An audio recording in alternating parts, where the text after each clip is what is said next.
Marekani inasema kwamba kukamatwa kwa meli na wa Iran hakuvunji makubaliano.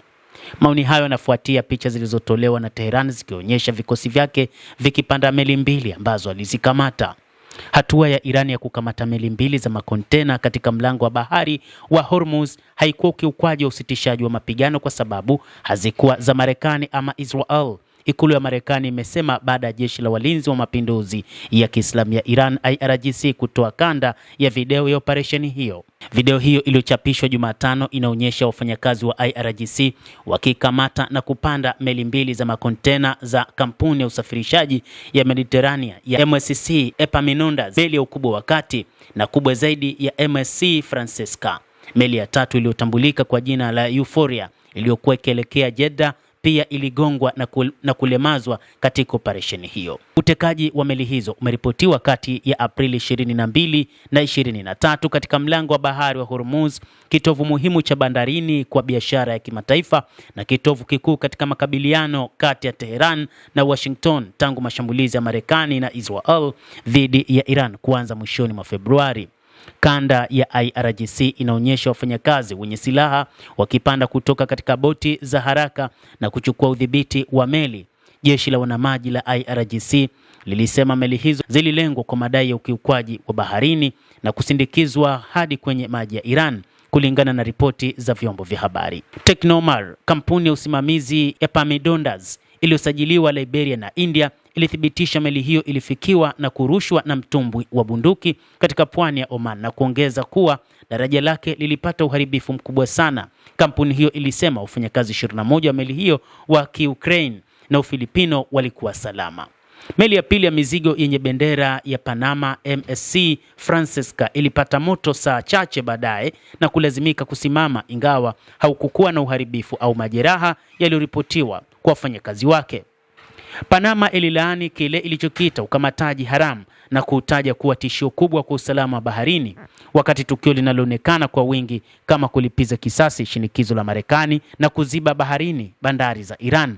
Washington ilisema kuwa utekaji nyara huo haukukiuka makubaliano kusitisha mapigano, ilisema White House. Hizi hazikuwa meli za Amerika au Israel. Hizi zilikuwa meli mbili za kimataifa. Katibu wa waandishi wa habari wa White House Caroline Leavitt aliambia Fox News na kuongeza kuwa kizuizi cha majini ambacho Amerika imeweka kinaendelea kuwa na ufanisi mkubwa. Hapo awali Marekani ilikuwa imekamata meli mbili za Iran kabla ya mazungumzo ya kusitisha mapigano yaliyopangwa kufanyika nchini Pakistan. Msuguano kati ya Marekani na Iran umezima msongamano mkubwa wa usafiri kwenye mlango wa bahari wa Hormuz, njia ambayo hubeba takribani 20 hadi 25% ya nishati inayouzwa duniani bila mwisho dhahiri. Mgogoro huo tayari umeongeza gharama za nishati na chakula duniani, huku mafuta ya Brent yakipanda zaidi ya $100 kwa pipa, takribani 35% ya juu kuliko viwango vya kabla ya mgogoro huo, na kuongeza shinikizo la mfumuko wa bei duniani kote. Bei ya nishati ulimwenguni imepanda kwa namna moja ama nyingine kutokana na vita hivi. Bei ya mafuta mnamo Jumatatu ya wiki hii, baada ya Marekani kukamata meli ya mizigo iliyokuwa na bendera ya Iran katika mlango wa bahari wa Hormuz, na hivyo kufifisha matarajio ya amani katika vita dhidi ya Iran na kuzua wasiwasi mpya wa usambazaji. Brent huko West Texas nchini Marekani ilipanda kwa zaidi ya 6%, ambapo iliuzwa kwa $96 na $88 kwa pipa mtawalia katika mabadiliko ya hivi punde baada ya wiki za biashara kwa tete.